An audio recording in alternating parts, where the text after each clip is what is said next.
Her voice cracked on sister, but not enough to sound sorry. I didn't argue, I didn't cry, I just stood there, holding the keys I'd been using for 10 years.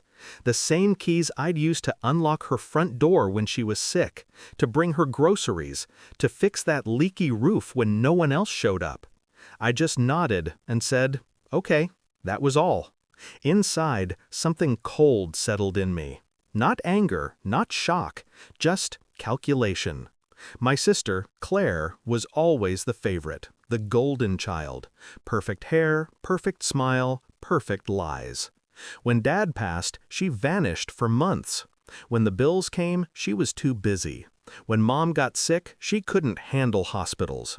But when Mom's health improved, when the will came into discussion, suddenly Claire was back. Warm hugs, crocodile tears, and offers to help. I didn't see it then. I wanted to believe she'd changed. I wanted to believe family meant something. Then, 2 months ago, I found the papers, the new deed. Mom had transferred the house to Claire's name, quietly, behind my back. The same house I'd spent years repairing, funding, keeping alive while Mom was too weak to walk. That night when I confronted Mom, she said it wasn't my place to question her choices. Claire needs stability, she said. You're strong, you'll be fine. Strong, that's what people say before they break you and expect you to smile. It wasn't just the house. Claire had gone through Mom's finances, the savings account Dad left, and restructured it. Mom thought she was helping her manage bills. Claire was siphoning funds into a trust under her name. And Mom, she signed whatever Claire put in front of her.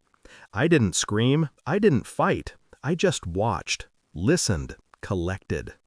Every text Claire sent about Mom's future plans. Every bank statement with her signature in the corner. Every transfer, every hidden message, every careless brag she made over the phone when she thought I was out of earshot. I started recording months before that 48 hours line was ever spoken. People think revenge is about rage. It's not. It's architecture. I knew if I pushed, Mom would side with Claire. So I played the quiet son, the obedient one packing his boxes. But while I packed, I built. I created a digital folder, every document, every recording, every timestamp. Then I set up a private appointment with Mom's lawyer, the same one Claire didn't know about. Turns out, transferring a property under false pretenses, especially while manipulating a mentally weakened parent, isn't just unethical, it's illegal. So I gave him everything. He didn't need convincing, he needed proof, and I handed him a blueprint. Then I waited. 48 hours felt long enough to make her comfortable. When the movers came, I made it look like I was leaving for good. I even hugged Mom. I told her I loved her. She believed it. Maybe, in some twisted way, I still did. 2 days later, I was gone. That evening, Claire arrived. Fresh manicure, fake smile, her husband trailing behind her with champagne. She had the keys now. She walked through the front door like a queen entering her throne. But I'd already changed the locks. The lawyer and 2 officers were waiting inside. She froze. "What the hell is this?" The officer handed her a copy of the fraud investigation notice.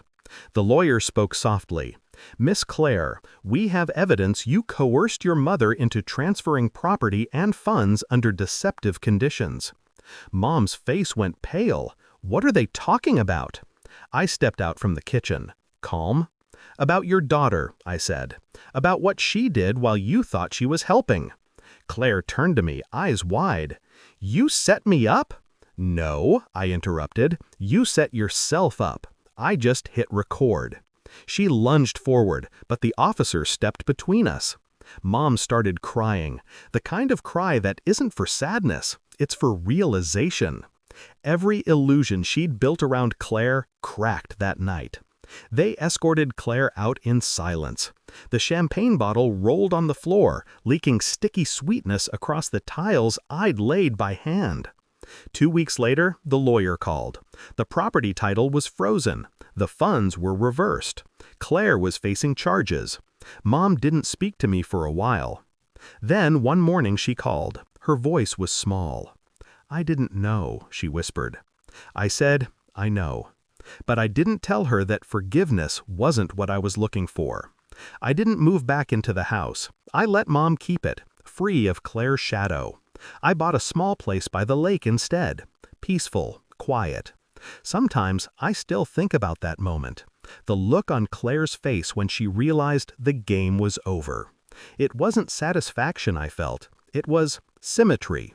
Because betrayal, I've learned, always writes its own punishment. You just have to give it time and a little direction. Mom once told me I was strong. She was right. I was strong enough to smile, while the world I built for them burned exactly the way I planned.